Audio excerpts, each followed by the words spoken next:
Buenas tardes.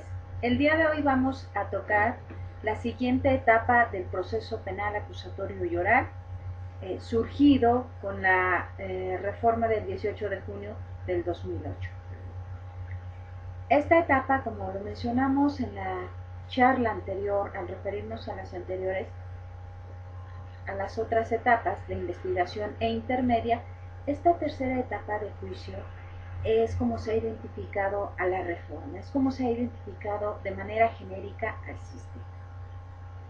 Esta etapa se rige por el artículo 20 constitucional, todo lo que es el primer párrafo que nos señala las características acusatorio y oral, los principios rectores que, como ya les mencionamos, publicidad, contradicción e inmediación, concentración, continuidad, y por los principios generales del proceso. Antes de entrar en materia o detalle y desarrollo de la misma, es importante que hagamos una remembranza de cómo se está generando esta reforma, de cuáles son los tópicos como se les ha conocido que se hablan en torno a esta reforma y que le denominan la llamada reforma de los juicios orales.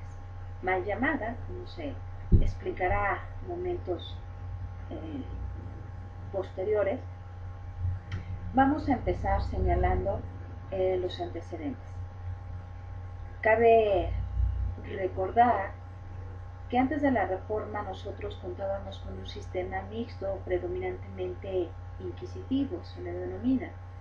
Esto debido por la característica, que si bien es cierto, como lo mencioné, teníamos un órgano acusatorio, lo cierto es que la autoridad jurisdiccional podía realizar ciertos actos de investigación, no llevaba el control de la investigación por parte del Ministerio Público, y ese mismo juez que conocía de la instrucción es el que emitía una sentencia. Entonces había una contaminación en torno al aspecto de la investigación y al momento de resolver. Los tópicos que se presentan o que los doctrinarios, los operadores y los que están impulsando la reforma señalan varios de ellos y nos dicen, bueno, con esta nueva reforma de juicios orales se va a lograr terminar con la impunidad, se va a lograr una impartición de justicia equitativa, pronta, expedita, se va a lograr la profesionalización de los operadores, van a satisfacerse los reclamos de la sociedad en general de tener un sistema eficiente, óptimo, rápido, legal. Sin embargo, es cierto, si nos podemos analizar las exposición de motivos de la reforma, se maneja eso y eso se pretende. Se pretende llegar a una justicia en donde sea pronta, en donde se cumplan los términos, los tiempos señalados en el procedimiento. En una reforma en donde las autoridades cumplan con su papel, Ministerio Público, de investigar, de desarrollar esta función con eficiencia, honradez, profesionalización, defensor que sea un defensor técnico. Derivado de esto, el defensor cambia radicalmente el panorama y las exigencias. Se nos quita eso de la persona de confianza y ahora el defensor tiene que ser un abogado que tenga la capacitación, la profesionalización, un abogado que nos permita precisamente defender al justiciable de una forma técnica, estratégica. Y también pues del juez que tenga conocimiento del litigio, de los hechos que se están derivando, que se están desarrollando, para que a través del principio de inmediación pueda emitir una resolución congruente, concreta con lo que se desarrolló en el juicio. Efectivamente, a largo plazo es eso, y logrando aplicar los principios rectores del 20 constitucional en las audiencias y en todo el proceso, por supuesto que se va a lograr. Se va a lograr bajar la saturación que hay en los órganos de procuración, así como en los órganos de administración de justicia. Se va a lograr satisfacer los requisitos o las necesidades sociales. Se va a lograr terminar con ese alto índice de impunidad que tenemos. Pero cabe hacer una aclaración, el mensaje debe ser claro, el mensaje no debe ser entrevelado a la sociedad misma. Como lo señalé, la reforma se denomina una reforma integral en materia penal y en materia de seguridad pública. ¿A qué se refiere con esta reforma integral? Pues que no solamente los operadores tenemos que estar doctos en el conocimiento del nuevo proceso, sino que también la sociedad en general, que se ve ampliamente involucrada, tiene que cambiar esa visión, entender la visión, el objetivo de un sistema acusatorio y oral. Para esto hay que recordar de manera breve que efectivamente en los antecedentes tenemos un sistema que estamos abandonando. En primer momento la doctrina, si entramos a un estudio breve y en este momento que no es el objetivo de la charla, solamente recordar y hacer mención que a nivel de la historia, a nivel doctrinal, ha habido grandes sistemas. Nos mencionan el primero en el siglo II, siglo III, en las sociedades, en los primeros imperios romanos y en Grecia, se genera un sistema acusatorio clásico en donde ya se preveían una división clara de funciones. La característica de acusatorio siempre va a mantener esa posición. Hay una división específica del órgano que investiga y el que juzga, no se contamina. Y el impulso procesal lo da este órgano investigador, porque es el que, como mencioné anteriormente, pretende llevar al justiciable a que se le imponga una sentencia, a un proceso. Posteriormente a ello, bueno, también en este procedimiento acusatorio clásico, quien resolvía era un tribunal de enjuiciamiento, y ya teníamos esos principios de imparcialidad, objetividad, que deben regir a todos los órganos que imparten justicia. De ahí pasamos al sistema inquisitivo. Pasamos de lo blanco a lo negro. El sistema inquisitivo se va generando siglo XII, XIII, en Europa sobre todo, y nos empieza a hablar de un cambio de visión. Estamos hablando de un sistema clásico donde se buscaba el respeto a los derechos, donde se buscaba una igualdad, una equidad. Pasamos a un sistema inquisitivo cerrado, donde precisamente era característico de estados dictatoriales. Y precisamente, ¿por qué traigo esto a colación? Porque cambia lo que permeaba en toda la sociedad y en todas las áreas, no solamente en el aspecto jurídico, también en las ciencias, en la política. Era esa sensación de encubrir, de guardar, de cerrar. Y eso es lo que nos da una idea inquisitiva, cerrada del proceso. De ahí traemos los antecedentes del sistema mixto que estábamos aplicando antes de la reforma y que se refiere precisamente que no había una división clara del órgano que decidía y del órgano que investigaba. Llegó al extremo de manifestarse esa situación en lo que es en el Tribunal del Santo Oficio, que empieza como una excepción, pero llega al punto que el Tribunal del Santo Oficio es el que llevaba y el que ya juzgaba tanto por hechos a cualquier justiciable, a cualquier ciudadano, por hechos no netamente religiosos, sino civiles. Ellos son los que impartían justicia. Derivado de esto, el ambiente que permeaba era precisamente cerrado. Empieza a desarrollarse la escritura, empieza a impartir el órgano que juzgaba, el que realizaba la investigación. Y solamente había un promotor fiscal que ya en proceso iba a sostener la acusación, pero que realmente esa investigación era la que realizó el órgano que iba a juzgar. Derivado de eso, ¿cómo iba a haber una imparcialidad, una objetividad? ¿Cómo iba a haber una igualdad de derechos, tanto de la víctima u ofendido como del justiciable?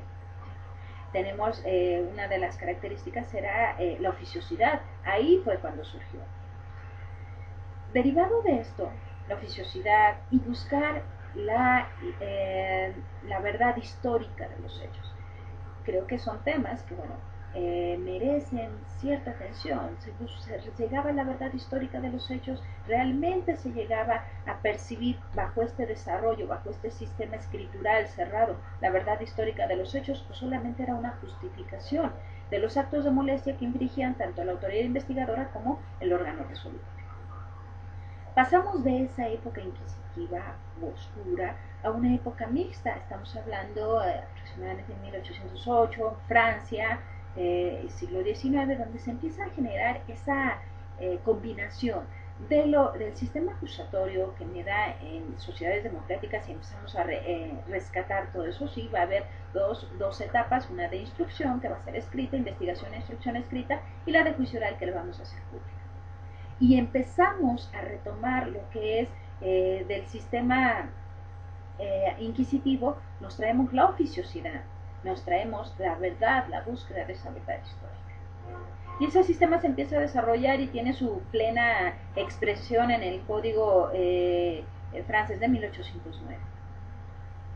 Después de ello, pasamos a este sistema acusatorio garantista. Se va generando, después de la Segunda Guerra Mundial, el derecho puede utilizar, sobre todo el derecho penal, como un instrumento de castigo para esas personas que políticamente no estaban de acuerdo con la posición. Y decimos, bueno, tenemos el derecho penal, hay que utilizarlo para presionar a esas personas. Por eso se obliga que el derecho penal sea casi una declaración de los derechos fundamentales, de la Declaración Universal de Derechos Humanos. Y es cuando viene en boga, empieza en boga, lo que es precisamente esto, lo que se genera con la reforma de diciembre del 2011, derechos humanos. Desde esta época ya se viene trabajando y empiezan a tener realce. Y son sistemas acusatorios garantistas que tienen actual aplicación en sociedades, en estados plenamente democráticos y garantistas. Pasando de este sistema garantista, vamos a pasar a un sistema adversarial. Este sistema adversarial tiene su máxima expresión, o estamos hablando de un sistema con influencia anglosajona. Y estamos hablando que el adversario insiste, estamos hablando que es un sistema de partes que tienen su máxima expresión en el principio de contradicción, que constantemente están en enfrentamiento. Y que el juez solamente tiene ese papel de árbitro, va a estar determinando, va a estar cuidando el desarrollo de la audiencia y vigilando que ninguno de los dos se tenga mayor actividad durante la misma, va a ir controlando las actuaciones de estos y decidir el fondo del asunto. Sin embargo, lo que yo les mencionaba en pláticas anteriores y que fue motivo de una actividad de debate en el foro que se recomendó, que tuve el atrevimiento de recomendar, fue precisamente eso, ver ahora con la reforma en derechos humanos, ¿cómo vamos a lograr compaginar precisamente este sistema? Que algunos dicen es adversarial.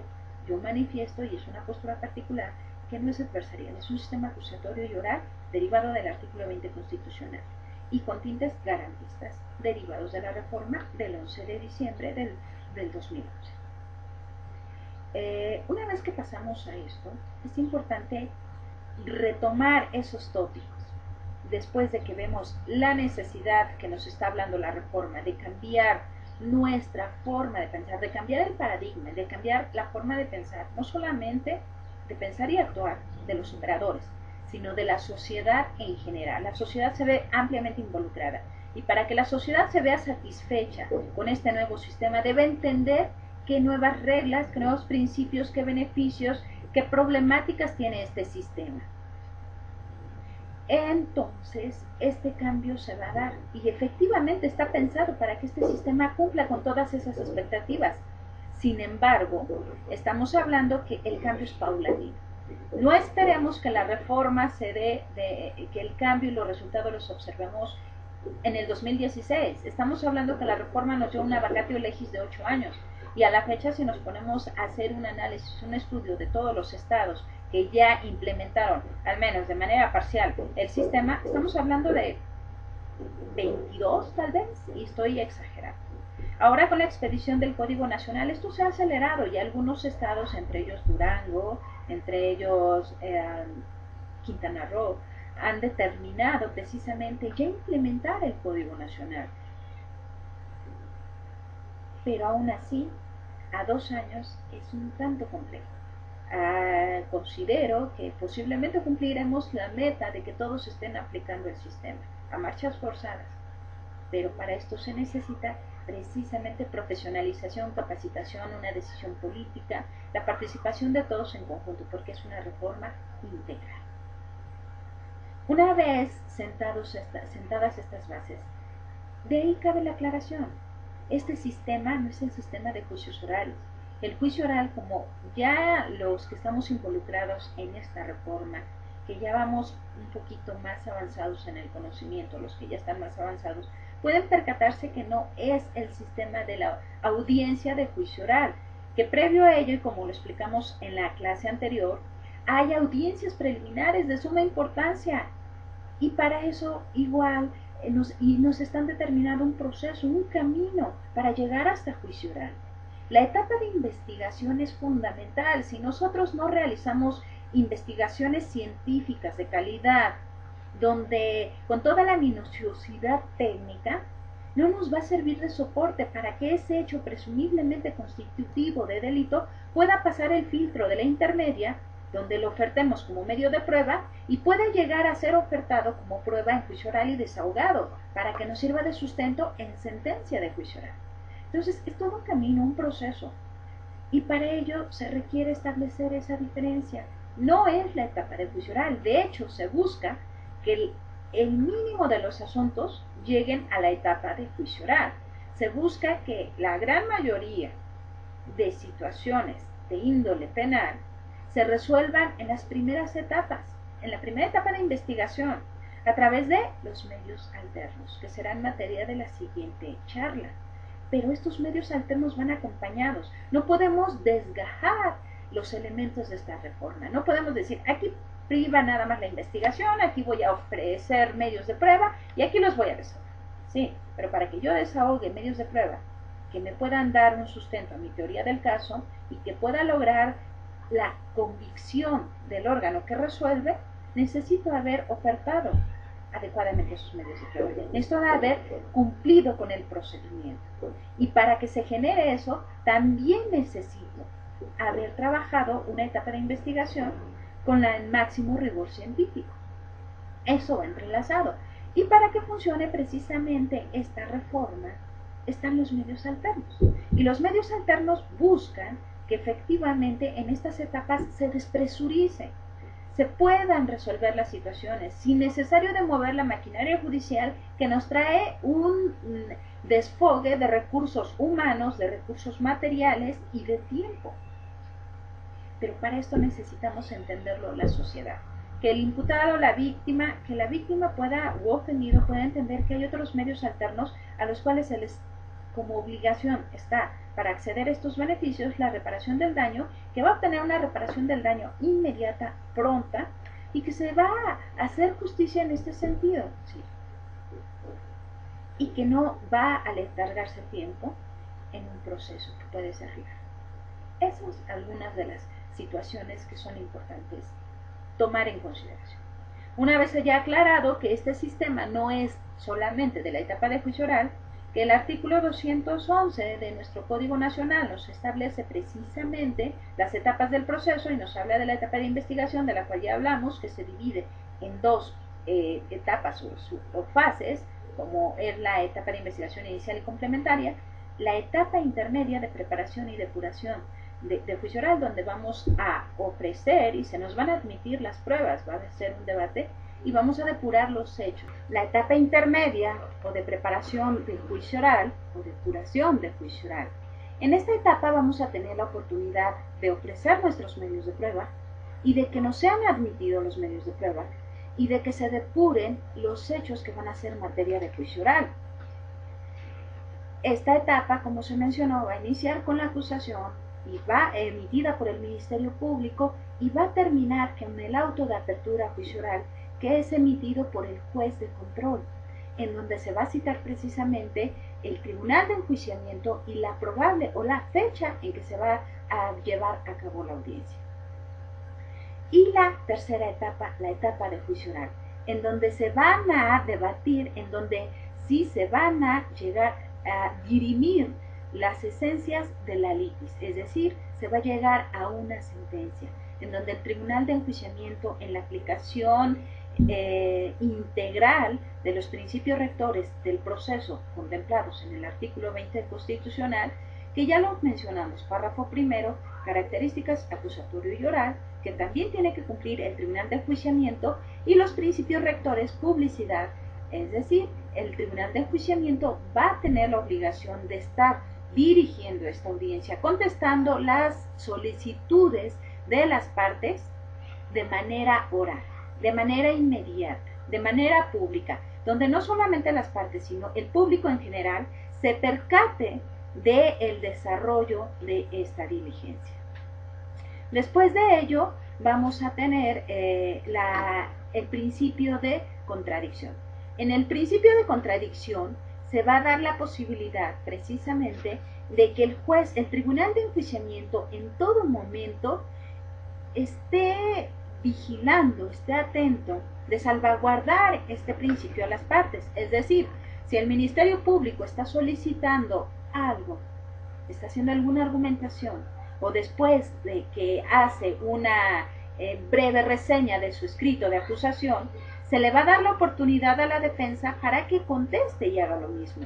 Si el Ministerio Público al momento de hacer una pregunta, está realizando una pregunta, la defensa señala objeción, se le va a dar la oportunidad de defender esa respuesta. Y así sucesivamente. A toda acción va a corresponder una reacción, por eso son partes en el procedimiento y es contradictorio, igualdad de armas para ambos. El principio de inmediación, como se mencionó, si bien es cierto, las etapas preliminares no pueden desahogarse sin la presencia inmediata de la autoridad jurisdiccional, si estamos hablando de juicio, donde se va a resolver la esencia de la litis, obviamente tienen que estar presentes, tienen que estar en el desahogo de los medios de prueba, tienen que estar en las argumentaciones y no pueden delegar esta obligación en ningún otro órgano. Y en caso de que algún miembro del tribunal de enjuiciamiento o en caso de que sea uno se enfermare, se tendrá y se suspenda la diligencia y no se va a suspender por 10 días, lo que va a proceder es efectivamente reanudar la diligencia y se tendrá que desahogar nuevamente el juicio. ¿Por qué? Porque lo que se busca es que las diligencias se desahoguen de manera inmediata ante las personas o los órganos que tienen que resolver de fondo. Bueno, ya lo mencionamos, inmediación, contradicción, continuidad y concentración, que va muy pegado precisamente, que ya mencionamos, el Código Nacional prevé algunas situaciones por las que se puede suspender la diligencia, porque precisamente algunos se enferme, por una catástrofe, porque haya un incidente que no se puede resolver en esta diligencia y se tiene que suspender, por esas cuestiones. Y que la mayoría de los actos que se están contemplando en la audiencia, para una audiencia tenemos 10 órganos de prueba, se busque que se desahoguen, ¿sí?, para llevar esa hilación lógico-jurídica de los hechos. Una vez que el tribunal tiene en consideración todos estos principios rectores del 20 constitucional, también hay una serie de principios procesales y tenemos como el de igualdad procesal de las partes, es decir, que la autoridad jurisdiccional tiene que garantizar tanto al Ministerio Público como a la defensa la misma oportunidad, la misma posibilidad de ofertar pruebas, de argumentar, de decir lo que a su derecho convenga, y se les va a considerar, le va a dar las mismas facilidades, es decir, te considero igual procesalmente. Otra de los principios están señalados presunción de inocencia. Presunción de inocencia que está recogido en el apartado B del 20 constitucional de los derechos que se le garantizan a los justiciables, y estamos señalando que presunción de inocencia se refiere a que se le va a considerar inocente en toda la secuela del proceso. Se le va a considerar inocente hasta que haya una sentencia que quede firme y que determine que efectivamente a él se le encontró partícipe o autor de esos hechos. Otro de los principios que están contemplados, la prohibición de doble enjuiciamiento. Es decir, si a mí, Silvia Rodríguez, se me llevó un proceso, se me juzgó por un hecho establecido, tipificado como delito, se me sentenció, ya sea salí absuelta o me condenaron, no se me puede sujetar a otro procedimiento por los mismos hechos. Entonces nos dice la prohibición de doble enjuiciamiento. Estos son algunos de los principios que se prevén. Hay más en la legislación nacional, no nos da ahorita el tiempo para poder desarrollar cada uno de ellos, pero considero que son uno de los más significativos. Después de ello, el Tribunal de Enjuiciamiento, para llevar esa diligencia, debe tener conocimiento de todos estos principios. Y como se mencionó con antelación, y estuvimos hablando en la otra charla de un juez de control, el Código Nacional nos habla de los sujetos procesales. Y hay mucha confusión en los operadores, porque consideramos, bueno, sujetos procesales es parte del proceso, pues el código establece claramente cuáles son los sujetos procesales. Y nos dice, en los sujetos procesales se va a considerar a la víctima o ofendido, al asesor jurídico, al imputado, a su defensor, al Ministerio Público, a la autoridad jurisdiccional, a los policías, a la autoridad de supervisión de medidas cautelares y de proceso de suspensión a prueba. Son los sujetos procesales que van a estar en algún momento del procedimiento desarrollando, son operadores en algún momento, unos de ellos, pero partes en el proceso es muy claro. Y las partes en el proceso es Ministerio Público, estamos hablando, la víctima o ofendido, su asesor jurídico, defensor e imputado. Son partes. Estas partes son las que van a estar en constante contradicción. Y la autoridad jurisdiccional no es parte en el proceso. La autoridad jurisdiccional va a resolver, va a dirigir y va también el Tribunal de Enjuiciamiento a tener la obligación ineludible que le confiere la reforma del 2011 en el artículo primero constitucional de garantizar en todo momento el irrestricto respeto a los derechos fundamentales de las personas que intervienen en este procedimiento penal. Derivado de esto, vamos a poder observar que el Tribunal de Enjuiciamiento, ya en esta etapa, debe tener muy claro qué fundamento es el que ampara los derechos del justiciable o para esta etapa ya estamos hablando acusado, y los derechos de la víctima u ofendido.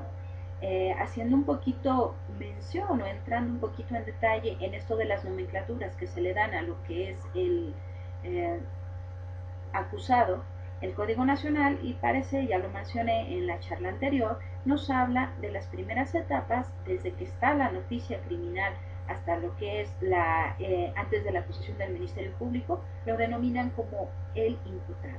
Una vez que el Ministerio Público emite su escrito de acusación, va a ser el acusado que va a ser durante toda la etapa intermedia y durante el desarrollo del juicio oral. Y una vez que el Tribunal de Enjuiciamiento emita la sentencia, se le denominará en lo sucesivo el sentenciado.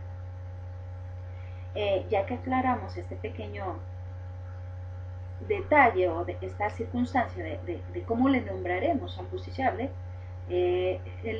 como retomando, el Tribunal de Enjuiciamiento tendrá claro cuáles son los derechos que van a ampararle, que le son aplicables al acusado. Y en esto estamos hablando del artículo 20, apartado B, que nos refiere los derechos que amparan al acusado.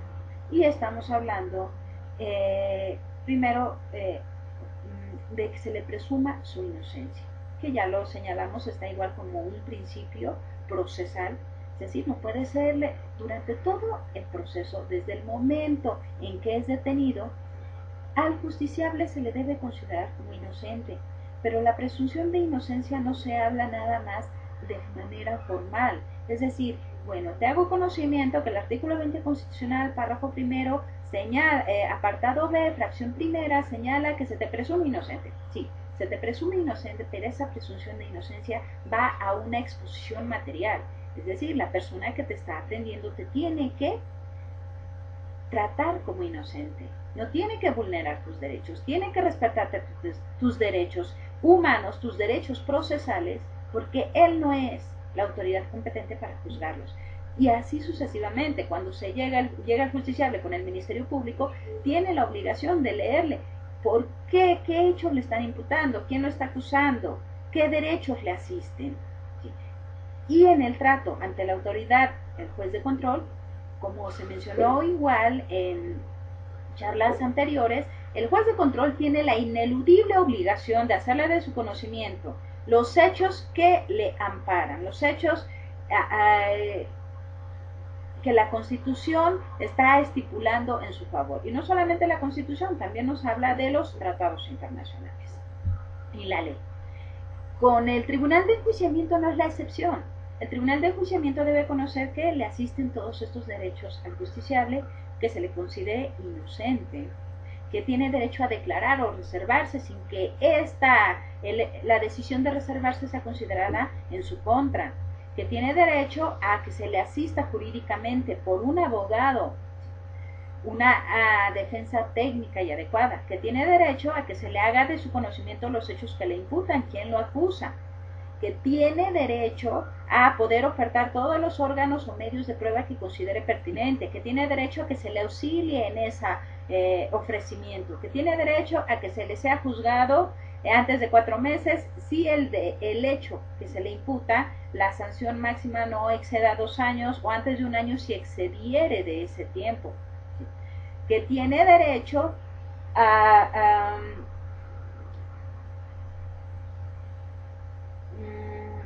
ser juzgado en audiencia pública. Todos estos derechos son los que le atañen a lo que es al justiciable. Pero también el Tribunal de Enjuiciamiento tendrá que tener conocimiento de los derechos que le asisten a la víctima o ofendida. Y estamos hablando que tiene derecho a una asesoría jurídica, tiene derecho a que se le informe cómo va desarrollándose el procedimiento, que tiene derecho a ofrecer pruebas, que tiene derecho a constituirse como coadyuvante, que tiene derecho a una asistencia médica y psicológica urgentes, que tiene derecho a poder impugnar las decisiones del Ministerio Público que sean por negligencia o que se deriven a un archivo, un ejercicio de la acción penal o aplicación de un criterio de oportunidad. Entonces, para ir, si yo tengo conocimiento de los derechos que le asisten, voy a tener la oportunidad y voy a tener la posibilidad de salvaguardárselos y vigilar durante toda la audiencia que se salvaguarden los mismos. Una vez que tenemos conocimiento de esto, vamos a tocar o vamos a enfocarnos a las resoluciones que el Tribunal de Enjuiciamiento tiene que realizar en esta etapa de juicio oral. Y estas resoluciones, estamos hablando en un sentido estricto, es emitir la sentencia. Pero antes de ello, el Tribunal de Juicio Oral va a tener la obligación de ir desarrollando, dirigiendo con el desarrollo, valga la redundancia, tendrá que ir dirigiendo el desarrollo de la audiencia de juicio oral. Y la audiencia de juicio oral nos menciona que en primer momento, una vez que ya se llegó el día, que ya está la fecha en que se estableció en el auto de apertura a juicio oral, el Tribunal de Enjuiciamiento se constituirá, se presentará, le dará uso de la voz a las partes, pero antes de ello verificará. El primer acto que tiene que hacer es presentarse y verificar que efectivamente el día de los hechos estén presentes las partes que deben asistir, los testigos, peritos o demás órganos de prueba que tienen que asistir, que fueron previamente citados. Asimismo, tendrá que verificar que se encuentren los objetos o evidencias que pretendan ser introducidos en juicio por las partes. Y una vez que él se percata de esto, entonces podrá estar en condiciones de declarar la apertura de dicha diligencia. Si todo esto se encuentra presente o se encuentran cubiertos estos requisitos, el Tribunal de Enjuiciamiento procederá precisamente a declarar la apertura de la diligencia. Le dará uso de la voz precisamente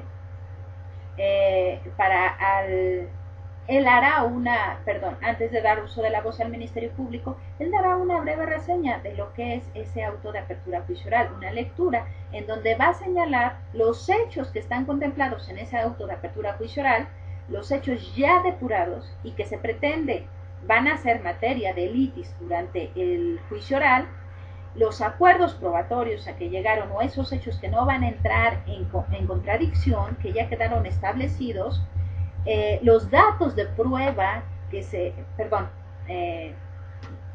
datos de prueba, no, están datos de prueba en etapas anteriores. Los medios de prueba ofertados por ambas partes, en ese momento va a señalar los medios de prueba que va a desahogar el Ministerio Público, los medios de prueba que va a desahogar la víctima ofendido, el asesor jurídico, o si se constituyó como coadyuvante en caso de coadyuvante.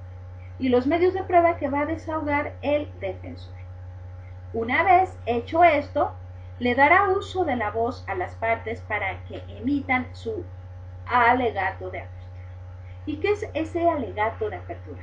Bueno, ese alegato de apertura es la exposición que va a hacer cada una de las partes de su teoría del caso. Recordemos, y ahorita vamos más adelante a señalar un poquito qué es la teoría del caso, porque es lo que tendrá que observar el tribunal de enjuiciamiento. Lo que buscamos precisamente es eso, que la teoría del caso esté estructurada, esté adecuadamente expresada para que pueda crear convicción, para que pueda lograr que el tribunal de enjuiciamiento entienda la estrategia, convencerlo de que los medios de prueba que estoy ofertando están sustentando los hechos de la forma en que yo estoy señalando que así se suscitaron. Este alegato de apertura lo va a realizar el Ministerio Público. Se recomienda, y aquí van a entrar otros de los elementos que vamos a señalar posteriormente, como son las técnicas de litigación.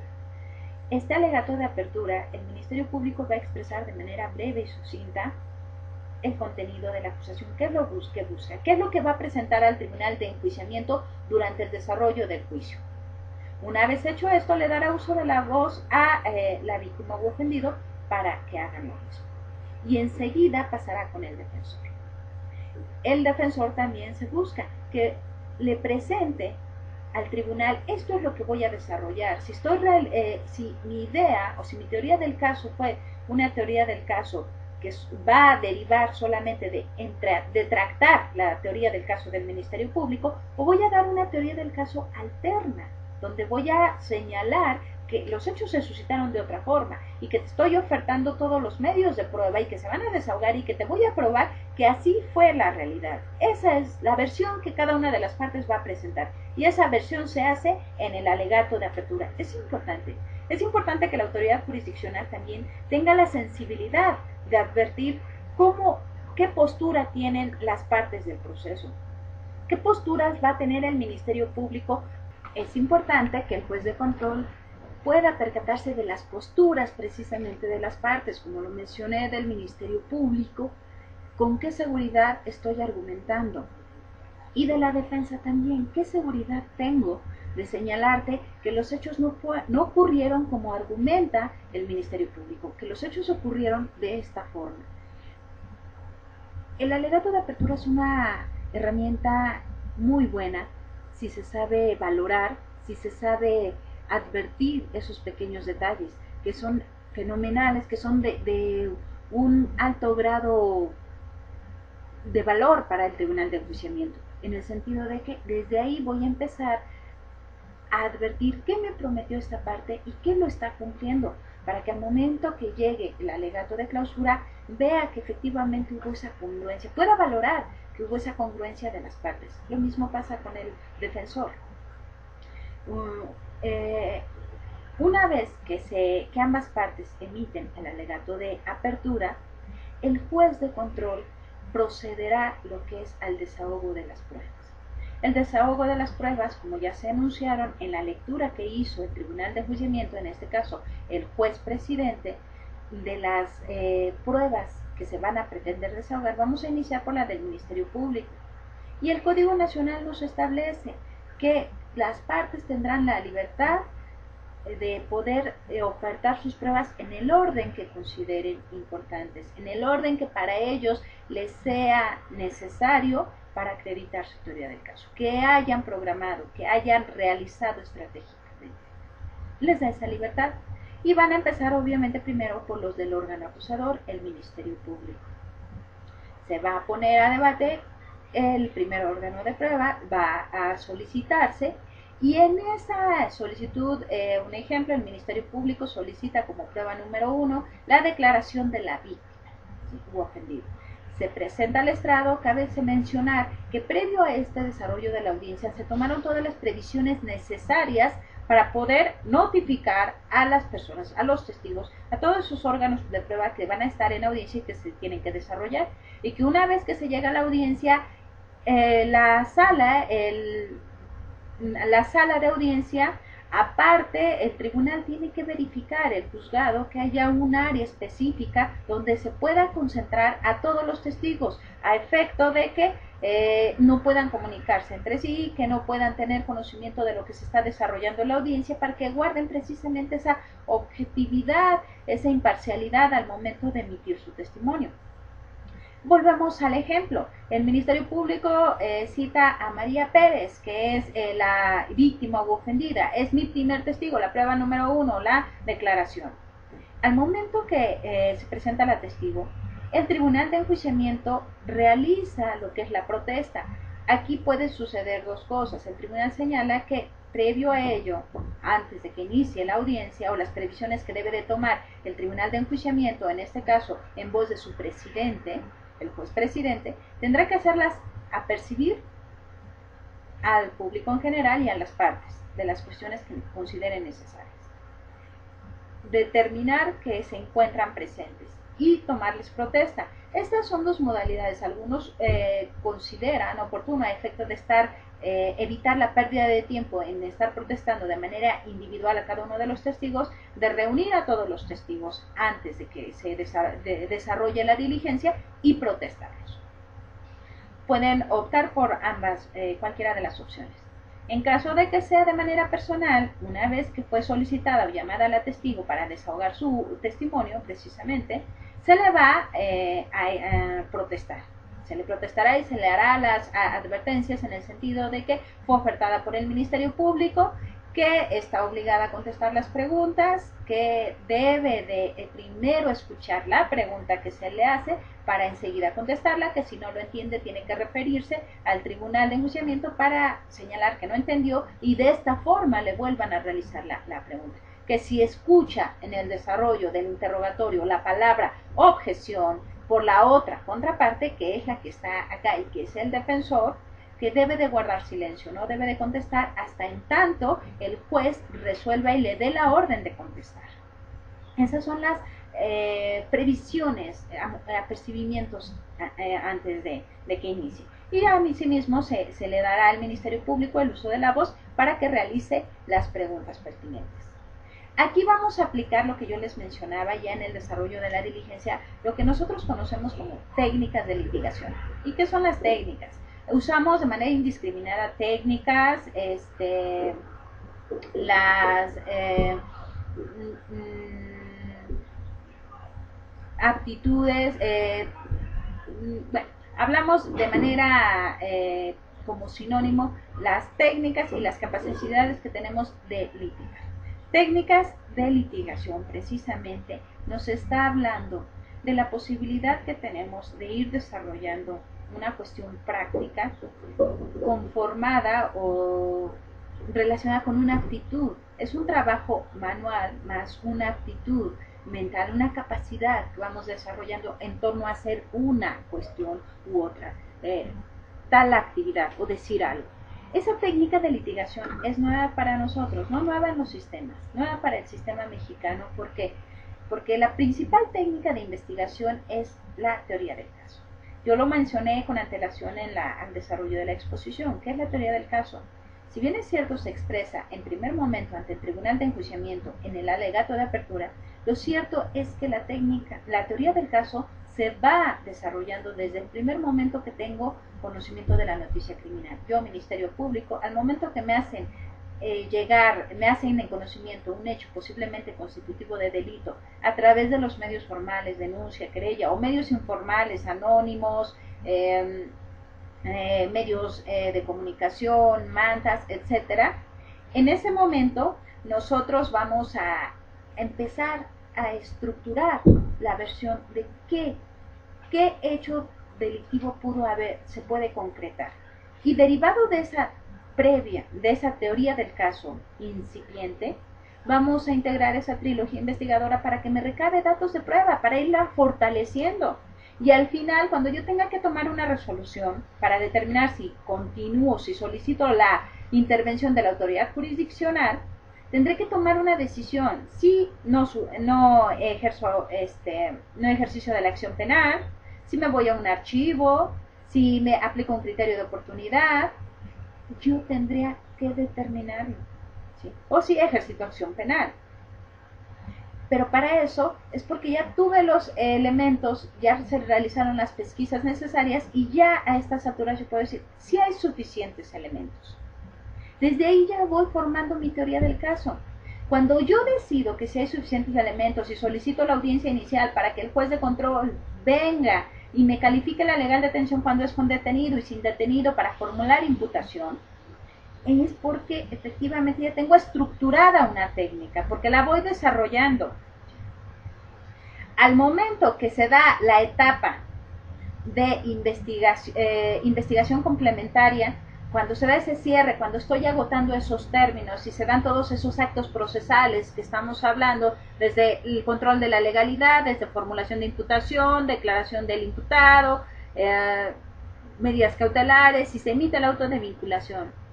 Entonces, yo estoy todavía en ese periodo de cierre de investigación, estructurando y fortaleciendo esa teoría del caso. ¿Qué está haciendo la defensa en este tiempo? Esperando a ver qué hace el Ministerio Público para ver, bueno, cómo me presenta la carpeta de investigación y ya de ahí empiezo a desmenuzar y derivar qué debilidades encuentro para atacarlo. Eso es una parte. Yo tengo que estar pendiente como defensor en todo momento de lo que está haciendo el Ministerio Público, cómo está estructurando esa teoría del caso, porque yo tengo una teoría del caso también.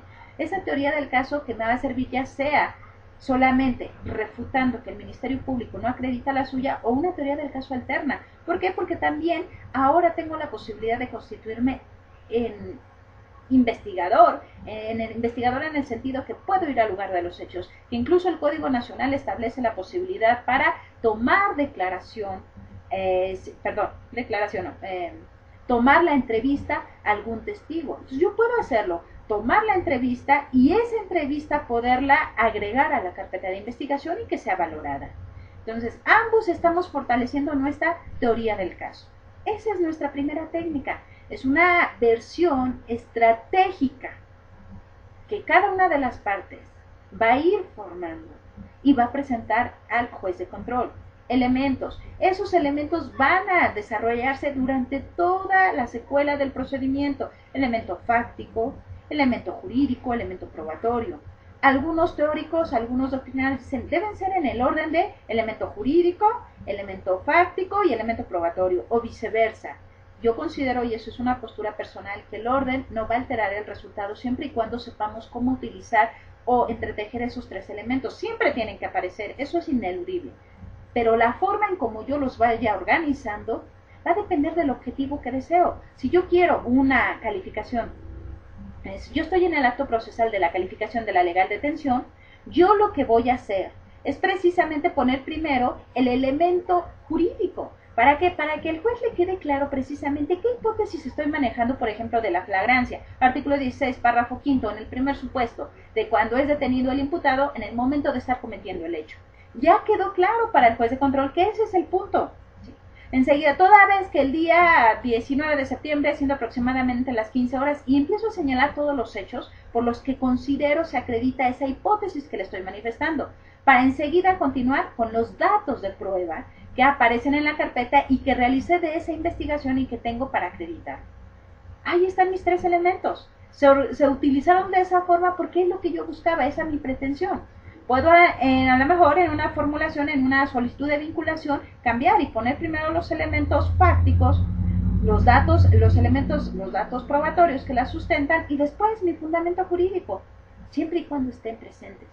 Esa es la forma en que las partes debemos ir manejando siempre nuestra teoría del caso, los tres elementos, fortaleciendo características, teoría del caso flexible, sencilla, dejémonos de esos formulismos, de esas cuestiones tan técnicas. Es cierto, al Ministerio Público, órgano técnico, le piden cubrir ciertos requisitos, pero no es necesario que nos pasemos repitiendo de manera constante las declaraciones del policía, de la víctima, de los dos policías que fueron contestes, todo lo que dice el dictamen de necropsia o todo lo que dice el dictamen de evaluación, porque lo que logramos es confundir, lo que logramos es aburrir a la autoridad jurisdiccional. Son seres humanos que necesitan que precisamente les demos la información de una manera mucho más breve, más sencilla, lógica.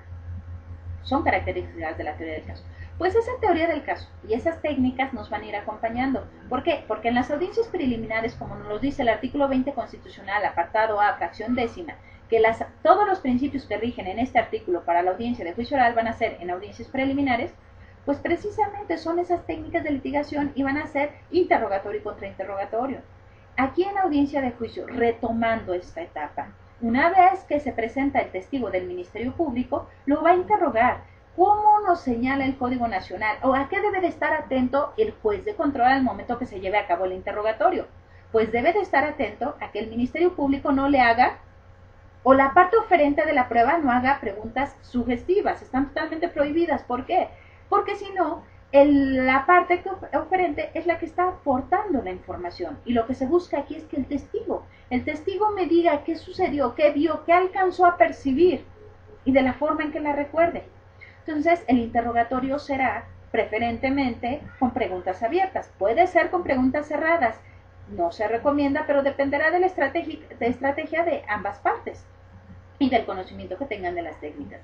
Las preguntas abiertas, para que sea ese testigo donde me explaye y me diga qué, cómo, cuándo, dónde, quién lo hizo. Y después yo mismo voy a conducir ese interrogatorio a efecto de poder señalar los puntos que quiero que sean importantes, que son de mayor relevancia.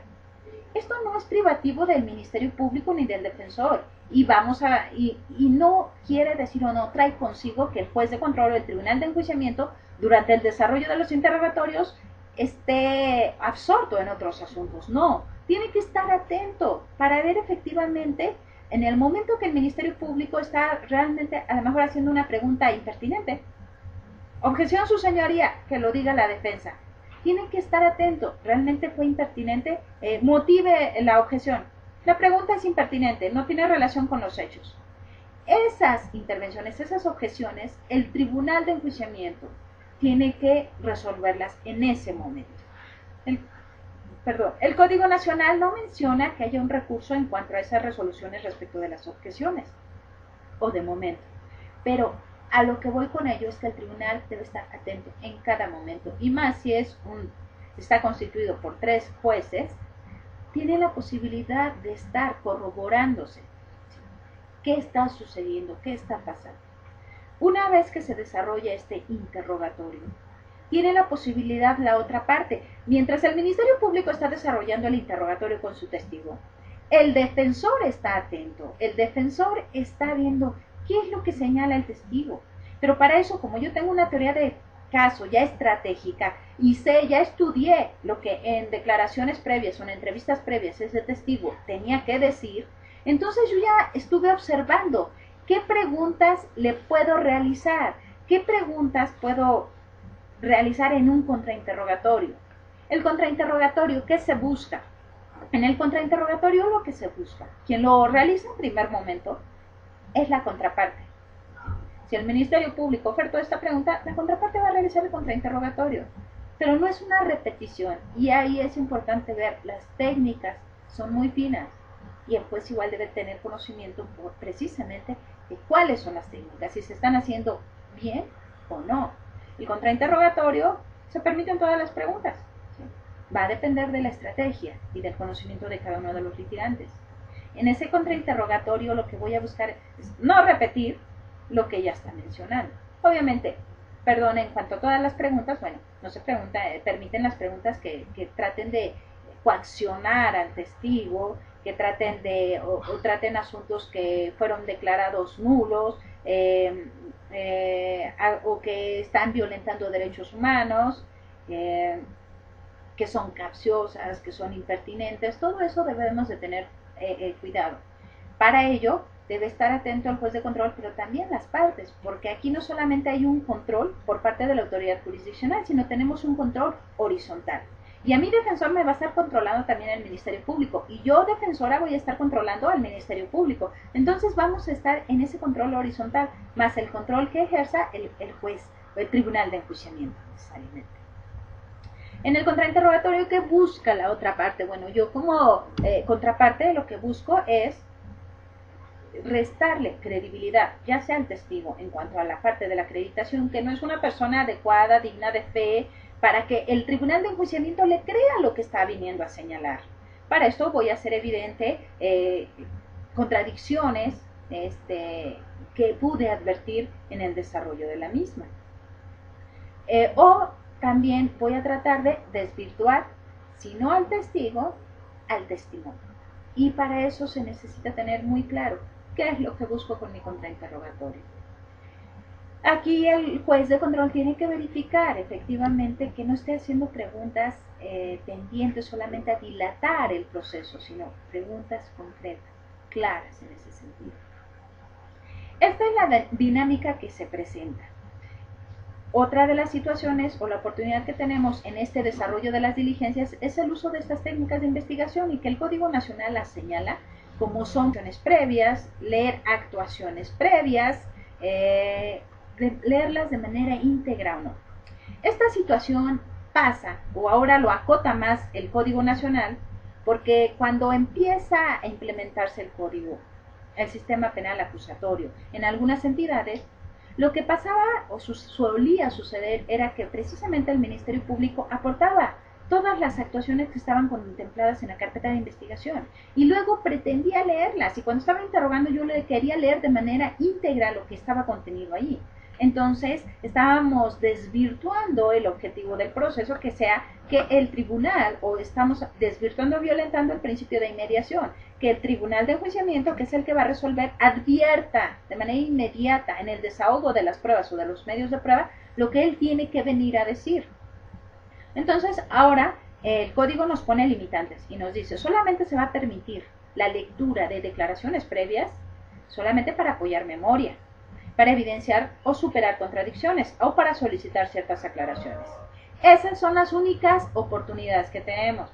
O podría hacer lecturas de constancias anteriores cuando se advierta que el testigo no va a poder venir por muerte del testigo, por un trastorno transitorio o permanente mental del testigo, entonces me es imposible, pero para eso se tienen que acreditar las circunstancias. Derivado de eso, observando todas estas situaciones, a lo mejor no lo pide una de las partes, pero yo debo de estar en conocimiento de estos preceptos, de estos lineamientos que me pone el Código Nacional para poder autorizar o no la lectura de alguna de las partes. Derivado de eso, una vez que se empieza a dar el desahogo de las pruebas, terminamos con todos los testigos del Ministerio Público, pasamos con los de la víctima ofendido si se constituyó como acusador coadyuvante, pasamos con los del defensor. La dinámica va a ser la misma. Interrogatorio, contrainterrogatorio, se ve reinterrogatorio, recontrainterrogatorio y las objeciones.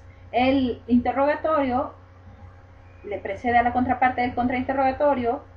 Nuevamente el juez determinará, yo solicito un reinterrogatorio. ¿Por qué? Porque resulta que del contrainterrogatorio mi contraparte desacreditó totalmente a mi testigo. Entonces yo necesito un reinterrogatorio para subir la credibilidad del mismo y voy a solicitar la autoridad jurisdiccional. Y luego viene la segunda parte de, a lo mejor, resulta que el Ministerio Público efectivamente levantó el interrogatorio, levantó al testigo en el reinterrogatorio, pues yo necesito desacreditarlo, ¿sí? Y yo solicito un contrainterrogatorio. Estas situaciones tendrán que ser valoradas y conocidas por el Tribunal de Enjuiciamiento. Una vez que ya se lleva esta dinámica, también está otra técnica de litigación, que es para introducir evidencia material, objetos o evidencia material a juicio oral. Y la introducción de la evidencia material a juicio oral lleva cierta técnica para que yo de mutuo, como defensora o como Ministerio Público, no puedo presentarme ante el Tribunal de Enjuiciamiento y tomar cierto objeto, tomo este libro y digo, bueno, lo presento, señoría, solicito que este objeto sea considerado como prueba material y evidencia material en el presente procedimiento, para que sea juzgado y valorado al momento de que usted emita la sentencia. A lo mejor el objetivo es el mismo, es lo que busco, que sea considerado, pero esa técnica y el procedimiento que escuetamente me señala el Código Nacional, porque dice que nada más deberá ser acreditado por ese documento, ese objeto previamente, pues efectivamente lleva cierta técnica. Y al decir deberá ser acreditado de manera previa o deberá ser reconocido de manera previa. ¿Qué quiere decir? Que bueno, si yo tengo este objeto, primero tengo que verificar con qué testigo es el idóneo, el adecuado para introducir ese objeto como evidencia material, que me presente o que a ustedes les aporte como tribunal de enjuiciamiento mayor credibilidad. Si yo menciono que este objeto es precisamente con el que en un asunto de homicidio, y es el objeto, la evidencia material, y que tenemos manchas hemáticas, y que yo estoy señalándolo como el objeto con el que se privó de la vida a la persona, entonces yo voy a, y que este objeto en el momento de las pesquisas, de la investigación, fue recolectado con todos los requisitos establecidos de debidamente embalado, debidamente rotulado, e iniciando la cadena de custodia por el policía. Entonces, a mí me va a interesar que ante ustedes, Tribunal de Enjuiciamiento, yo presente este objeto a través del policía, pero para esto no le puedo decir, a ver, policía, presente este objeto, ¿usted reconoce este objeto como el mismo que encontró en el lugar de los hechos? Si el policía en el interrogatorio que yo le estoy haciendo nunca ha mencionado ese objeto, ¿qué busco o a qué se refiere el código con que el testigo lo haya acreditado primero? Bueno, que lo haya reconocido, que durante el desahogo de ese testimonial el testigo haya dicho, existe este objeto, consistente en un bloque de 5 por 10 centímetros con estas características, y me lo describa, me haga una descripción previa del objeto, dónde lo encontró o por qué, ¿sí? Y que pueda, y las partes le realizarán las preguntas tendientes a determinar que en caso de volverlo a ver, pudieran reconocerlo. ¿Y por qué lo reconocerían? Porque es el mismo. ¿Y por qué es el mismo? Por estas características. Entonces, sin lugar a dudas, lo reconocería. Una vez que ya logró el reconocimiento de dicho objeto, entonces sí voy a solicitar al Tribunal de Enjuiciamiento que se tenga por introducida esta prueba material para que sea considerada como evidencia al momento de emitir la sentencia. Llevan todo un procedimiento y de esto debe tener conocimiento el juez de control de esas técnicas para poderlas calificar o no, para poder decir que sí al lugar o no al lugar. Una vez que ya se desahogan todos estos medios probatorios a través de las técnicas de litigación mencionadas, el juez de control va a señalarle si existiera alguna prueba superveniente, es decir, que derivado del desahogo de las pruebas existe una prueba más. A las partes, prima Ministerio Público, acusador coadyuvante o víctima u ofendido, a través de su asesor jurídico y defensor. Si lo existiera, incluso podrán ofrecer pruebas para acreditar. Se suspenderá la audiencia y nuevamente se citarán y se desahogarán esas pruebas supervenientes. En caso de no existir, el juez o el Tribunal de Enjuiciamiento le dará uso de la voz a las partes para que emitan su alegato de clausura. El alegato de clausura consiste precisamente en eso, en que voy a hacer una narrativa argumentativa de todo lo que sucedió en la secuela del juicio oral. ¿A efecto de qué? A efecto de darle al Tribunal de Enjuiciamiento toda la posibilidad o toda la gama, es decir, de irle reseñando qué pasó. Yo te prometí esto, y en la secuela procesal se fue generando esto, y a través de tales pruebas se pudo acreditar en todos los extremos o todos los hechos de mi acusación, por lo cual ahora te concluyo, te solicito que emitas una sentencia condenatoria en contra de justiciable fulano de tal y que le apliques una sanción de tanto tiempo. Solicito la reparación del daño y solicitamos el decomiso de algunos bienes asegurados en ese momento. Lo mismo va a suceder con el defensor, lo mismo va a pasar con el acusador coadyuvante, con la víctima ofendida, el asesor jurídico y con el defensor. Estoy haciendo un argumento y te voy a dar a ti, juez, del Tribunal de Enjuiciamiento, te voy a dar como un borrador de lo que podría ser o lo que yo quiero que sea la sentencia. Tú lo vas a valorar y vas a cotejar porque estuviste de manera inmediata percibiendo cómo se desahogaron todos los medios de prueba y tienes todos los elementos para emitir una sentencia. Una vez concluido